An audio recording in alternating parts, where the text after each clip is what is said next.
Assalamualaikum warahmatullahi wabarakatuh. A'udzubillahi minasyaitonirrajim. Bismillahirrahmanirrahim. Alhamdulillahirabbil alamin. Alhamdulillahi ala ni'matil iman wal islam. Alhamdulillah wa syukurillah ala kasrati ni'amillah allati la tuhsa. Nahmadu wa nasta'inu wa nastaghfiru wa nastahdi wa nu'minu bihi wa natawakkalu ilaihi wa na'udzu billahi min syururi anfusina min sayyiati a'malina may yahdihillahu fala mudilla lahu wa may yudlil fala hadiyalah. Asyhadu an la ilaha illallah wahdahu la syarika lahu wa asyhadu anna sayyidana wa qudwatana Muhammadan abduhu wa rasuluh. Allahumma shalli wa sallim wa barik ala sayyidina Rasulillah Muhammadin ibni Abdillah wa ala alihi ashabihi wa man iktada bi ihsanin ila yaumil qiyamah ila yaumil liqa'illah fil jannah.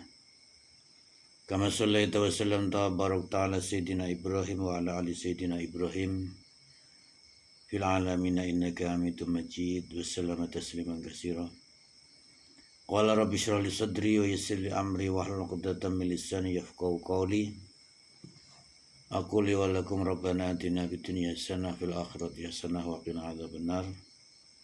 Qala Allah ta'ala a'udzu billahi minasyaitonir rajim. Ud'u ila sabili rabbika bil hikmati wal mau'izatil hasanah wajadilhum billati hiya ahsan. Al-ayah sadaqa wal azim wa qala sallallahu alaihi wasallam ma yuridillahu bi khairan yufaqihu fid din atau kama qala talabul ilmi faridatun ala kulli muslimin wa muslimatin. Puji syukur kita panjatkan kehadirat Allah Subhanahu wa taala atas limpahan nikmatnya, iman Islam, iman taqwa dan nikmat-nikmat yang lain yang tak terhingga, sehingga kita bisa bersama-sama merasakan banyaknya nikmatnya Allah yang begitu banyak tak terhingga untuk dihitung. Kewajiban kita adalah bersyukur dengan banyaknya nikmat tersebut dengan kita ikrarkan bilisan biqaulina alhamdulillahirabbil alamin. Salawat salam semoga selalu terlimpahkan kepada panutan kita baginda Rasulullah Muhammad sallallahu alaihi wasallam, Nabi akhirul zaman, Nabi penuntun umat, Nabi pembawa syariat agama Islam yang memberi contoh akhlakul karimah, uswatun hasanah, yang akan memberi syafaat kelak di yaumil qiyamah. Salawat salam Allah atas beliau, untuk beliau Nabi besar Muhammad SAW beserta keluarga dan sahabatnya, dan juga semua umatnya yang mengikuti sunnah-sunnahnya, terlimpah pula kepada kita dan keluarga, sanak famili yang ditelan, anak cucu kita, dan selalu mendapatkan limpahan barokah salawat salam dari Allah Subhanahu wa taala, iman Islam, iman taqwa, akhlakul karimah, mengikuti ajaran-ajaran dan tuntunan beliau Nabi besar Muhammad SAW dengan penuh keyakinan dan mendapatkan syafaat kelak di yaumil qiyamah. Amin Allahumma amin ya rabbal alamin. Para pemirsa channel sekalian yang dimuliakan Allah Subhanahu wa taala, yang dirahmati Allah rahimakumullah. Di sini saya akan menjelaskan tentang salat sunnah rawatib. Salat sunnah rawatib, pengertian rawatib, salat sunnah rawatib yaitu salat sunnah atau an-nafl. Naflun, an-naflu, mufrad yang jamaknya adalah nawafil. Fi'lun, fi'alun, mafa'ilah, rawatib atau salat sunnah rawatib, mufrad dan jamak. Menurut Syekhul Islam Muhyiddin Abu Zakaria Al-Ansari, salat sunat rawatib itu terbagi menjadi dua. Adapun pembagian yang pertama yaitu salat sunat rawatib yang tidak disunahkan dalam menjalankannya, tidak disunahkan untuk berjamaah atau dijalankan dengan sendiri, ya, tidak disunahkan untuk berjamaah. Salat sunat rawatib bagian yang kedua yaitu salat sunat rawatib yang dalam menjalankannya disunahkan untuk bersama-sama atau berjamaah. Contohnya sholat sunat rawatib yang disunahkan untuk dilakukan berjamaah adalah seperti halnya sholat tarawih di bulan Ramadan, dan sholat tarawih itu hanya di bulan Ramadan, tidak ada lagi di bulan selain bulan Ramadan, yaitu sholat sunat tarawih. Adapun sholat sunat rawatib itu setiap hari kita menemukan sholat sunat ar-rawatib, yaitu sholat sunnah qobliyah sebelum melakukan sholat fardu atau ba'diyah setelah melakukan sholat fardu. Sholat fardu yang 5 yaitu zuhur, asar, maghrib, isya, subuh. Pemirsa channel sekalian yang dirahmati Allah Subhanahu wa taala. Tentang sholat sunat rawatib, pendapat Imam Abu Yahya Zakaria Al-Ansari yang termaktub dalam kitab Fathul Wahhab. Keterangan itu yang menerangkan bahwa ada sholat sunnah yang disunahkan untuk tidak berjamaah, ada sholat sunnah yang disunahkan untuk melakukan berjamaah. Didukung pendapat tersebut oleh Syekh Zainuddin Al-Malibari yang mendokumentasikan pendapatnya, menuliskan pendapatnya dalam sebuah kitab kajian, yaitu sebuah kitab kajian Fathul Mu'in, yang bermadhabkan Imam Syafi'i dan lebih mendominasi, khususnya di Indonesia ini bermadhab Syafi'i. Banyak kitab-kitab yang dituliskan dengan bermadhab Syafi'i. Contoh halnya kitab Safinatun Najah, kitab Fathul Qorib atau Qaul Mukhtar, Ghaya wal Ikhtisar, kitab Fathul Mu'in, kitab I'anah atau Fathul Qorib yang diluaskan dengan kitab Al-Bajuri. Syekh Zainuddin Al-Malibari mendokumentasikan tentang apa yang saya sebutkan, yaitu disunahkan untuk berjamaah atau tidak disunahkan untuk berjamaah dalam kitab Fathul Mu'in. Adapun terkait dua penggagian berjamaah atau tidak berjamaah di atas, sholat sunnah rawatib termasuk sholat sunnah yang tidak disunahkan dalam melakukannya, yaitu tidak disunahkan untuk berjamaah. Artinya disunahkan untuk sendirian, bahkan dicontohkan atau ada perintah-perintah untuk melakukannya di rumah karena ada fadilah keutamaan tertentu. Untuk melakukan sholat sunat rawatib itu tidak berjamaah, bahkan di rumah. Sholat sunat rawatib adalah ibadah sholat sunnah yang mengiring-iringi sholat fardu atau kibalaihuma shalawatul faraid wa huwa qismani muakkadatun wa gharu muakkadatin. Sholat sunat rawatib adalah ibadah sholat sunnah yang mengiring-iringi sholat fardu sebelumnya atau sesudahnya. Kalau sebelumnya dinamakan qobliyah, kalau sesudah dinamakan ba'diyah. Sebelum subuh berarti qobliyah subuh, tidak ada ba'diyah subuh. Sebelum zuhur berarti qobliyah zuhur, setelah zuhur ba'diyah zuhur atau qobliyah asar, dan tidak ada ba'diyah asar. Qobliyah maghrib 2 rakaat zuhur muakkad, dan ba'diyah maghrib dinamakan setelah maghrib dinamakan ba'diyah, belum isya dinamakan qobliyah isya, setelah isya dinamakan ba'diyah isya. Dilakukan sebelum sholat fardu, itu namanya qobliyah. Dilakukan setelah sholat fardu, itu namanya ba'diyah. Ini adalah sholat sunat rawatib atau an-nawafil, beberapa sholat sunnah yang menjelaskan tentang sholat sunat rawatib, di mana sholat sunat rawatib ini adalah sholat sunat yang mengiring-iringi sholat fardu. Namun demikian sholat sunat an-nawafil dibagi menjadi 2, yaitu salah satunya disunahkan untuk berjamaah seperti sholat tarawih. Adapun sholat sunat rawatib ini disunahkan untuk tidak berjamaah.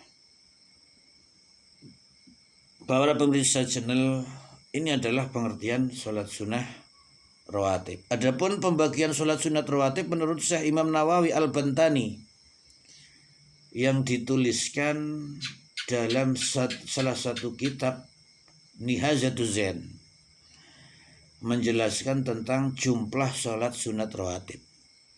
Jumlah sholat rawatib itu ada 22, yang 10 muakkad, yang 12 ghairu muakkad, atau yang 10 itu muakkadatan, yang dikukuhkan atau yang dikuatkan, yang 12 itu ghairu muakkadatin, tidak dikuatkan. Di mana sholat sunat rawatib itu terdiri 22 rakaat, yaitu 2 rakaat sebelum subuh, 2 rakaat sebelum duhur, 2 rakaat setelah maghrib, 2 rakaat setelah dan sebelum duhur, 2 rakaat setelah maghrib, dan 2 rakaat sesudah isya atau setelah isya. Itu adalah yang muakkad atau 10 rakaat yang dikukuhkan. Referensi rujukan daripada sholat sunat muakkad yang 10 ini adalah salah satu pedoman dari Rasulullah SAW yang disampaikan oleh Ibnu Umar. Ibnu Umar mengatakan, hafidtu minan Nabi SAW, saya menjaga dalam ini adalah selalu melakukan, berpegang teguh, hafidtu minan Nabi SAW, apa yang disampaikan oleh Nabi, yang dilakukan oleh Nabi dilakukan pula oleh Ibnu Umar. Kalau dalil berarti hafidtu itu bermakna menghafal, menuliskan. Dalam sebuah perilaku adalah kita berpegang teguh. Artinya Ibnu Umar itu selalu melakukan asyra rakaatin, 10 rakaat, rakaati qabla zuhri, 2 rakaat sebelum zuhur, wa rakaataini ba'daha, 2 rakaat setelah zuhur, wa rakaataini ba'dal maghrib, 2 rakaat setelah maghrib, fi baitihi, Rasulullah menjalankannya di rumahnya.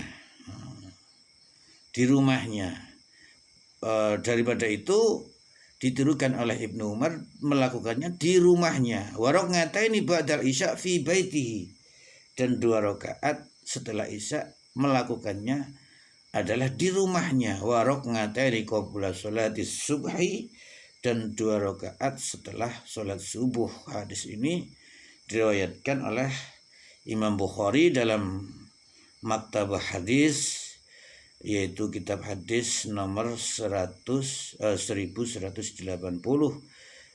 tentang hadis ini, yang mana dari Rasulullah Muhammad SAW 10 yang muakkad. Adapun yang ghairu muakkad terdapat 12. Sholat sunat rawatib yang ghairu muakkad yang tidak dikuatkan yaitu 2 rakaat sebelum dan sesudah zuhur, 4 rakaat sebelum asar, 2 tidak ada ba'diyah asar, 2 rakaat sebelum maghrib, yang muakkad sebelum maghrib tidak ada, yang muakkad yang ghairu muakkad sebelum maghrib 2 rakaat, dan 2 rakaat setelah isya. Ini yang ghairu muakkad. Di mana Rasulullah Muhammad SAW menyampaikan, ma min abdin muslimin yusalli lillahi kulla yawmin isnatai asyarata rak'atan tatawwu'an ghaira faridatin illa banawwahu lahu baitan fil jannah au ila bunya lahu baitun fil jannah. Rasulullah menyampaikan tentang sholat sunat rawatib yang ghairu muakkad dalam makalah yang disampaikan oleh Rasulullah SAW. Tidak ada salah satu seorang hamba manusia, kita semuanya orang Islam, yusolli lillahi kulla yaumin, mendirikan sholat, yang dalam mendirikan itu lillahi, untuk mencapai ridhonya Allah Subhanahu wa ta'ala setiap hari. Berapa? Isnatai asyarata rakatan, yang berjumlah 12 rakaat tatawwu'an, karena ketaatan dalam menjalankannya. Namun demikian ghairu faridatin, selain sholat fardu. 12 rakaat selain sholat fardu, yaitu dalam jalan tatawuan atau yang dinamakan sholat sunat rawatib, yang sholat sunat yang mengiringi sebelum dan sesudah sholat fardu. Namun demikian ghairu muakkadatin, besar sekali fadilah dan keutamaan bagi orang yang bisa menjalankannya. Apa keutamaannya? Illa banawwahu lahu baitan fil jannah. Tidak ada keutamaan yang lebih pantas, tidak ada pahala yang lebih pantas untuk orang yang menjalankan sholat 12 rakaat tersebut, kecuali Allah akan mendirikan, Allah akan memberi kelak di yaumil qiyamah di surga, dibangunkan, diberikan oleh Allah Subhanahu untuk dia sebuah bangunan, yaitu rumah di dalam surganya Allah. Atau dalam makalah tata bahasa lainnya, illa bunyalahu baitun fil jannah. Tidak ada pahala yang lebih pantas untuk orang yang sholat 12 rakaat ghairu muakkadatin, kecuali yaitu yang pantas diberikan rumah di dalam surga. Ini adalah keutamaan yang disampaikan oleh Rasulullah Muhammad SAW. Keutamaan atau fadilah, pahala-pahala itu adalah motivasi untuk mensupport agar kita semua dalam menjalankan sunnah-sunnahnya yang dicontohkan oleh Rasulullah SAW itu bersemangat. Namun demikian bukan karena pahalanya, pahala itu milik Allah yang pasti akan diberikan bagi orang yang menjalankannya. Di dalam menjalankannya kita ditata niatnya. Apa tata niatnya itu? Lillahi ta'ala. Kita membaca niat, mengatakan lillahi ta'ala dalam lisan, hati kita sungguh-sungguh bahwa mencapai ridhonya Allah Subhanahu wa ta'ala. Dalam menjalankannya tatawuan, hanya karena ketaatan kepada Allah Subhanahu wa ta'ala, yang padahal ghairu faridatin, ini tidak difardukan, namun kita tetap menjalankannya. Dalam menjalankannya adalah karena tatawuan. Pentingnya kita menjalankan sunnah-sunnah atau apa yang dijalankan oleh Rasulullah SAW, itu namanya sunnah yang tidak difardukan oleh Allah Subhanahu wa ta'ala, namun Rasulullah menjalankan. Pentingnya Rasulullah menyampaikan, man ahabba sunnati faqad ahabbani. Orang yang menjalankan sholat sunat rawatib, selalu istiqomah dan menjalankannya, berarti orang tersebut cinta kepada Allah. Wa man ahabbani kana fa'i fil jannah. Barang siapa yang taat kepada Allah, maka taat kepada Rasulullah, cinta kepada Rasulullah, menjalankan sunnah-sunnahnya, berarti cinta kepada Rasulullah, maka kelak di yaumil akhirah mereka akan bersama dengan Rasulullah SAW di dalam surga. Besar sekali pahala dan keutamaan, yaitu surga Allah Subhanahu wa ta'ala yang akan diberikan kepada orang-orang yang mengikuti, melakukan dan menjalankan dan menjaga sunnah-sunnah dari apa yang dilakukan oleh Rasulullah SAW. Semoga bermanfaat untuk pemirsa sekalian, semoga bermanfaat untuk kita semua, bisa menjalankannya dan mengikuti sunnah Rasulullah SAW, mendapat syafaat dan kelak bertemu bersama dengan Rasulullah Muhammad SAW ke dalam surganya Allah Subhanahu wa ta'ala. Amin Allahumma amin ya rabbal alamin. Rabbana atina fid dunya hasanah wal akhirati hasanah wa qina adzabannar wa hasuna ulaika rafiqa wa huwal muwaffiq ila aqwamit thoriq. Hadana wa yakum ajma'in ihdinas siratal mustaqim sa'adatan fawzan salamun afiyah fid dunya wa akhirah. Walafu minkum. Assalamualaikum warahmatullahi wabarakatuh.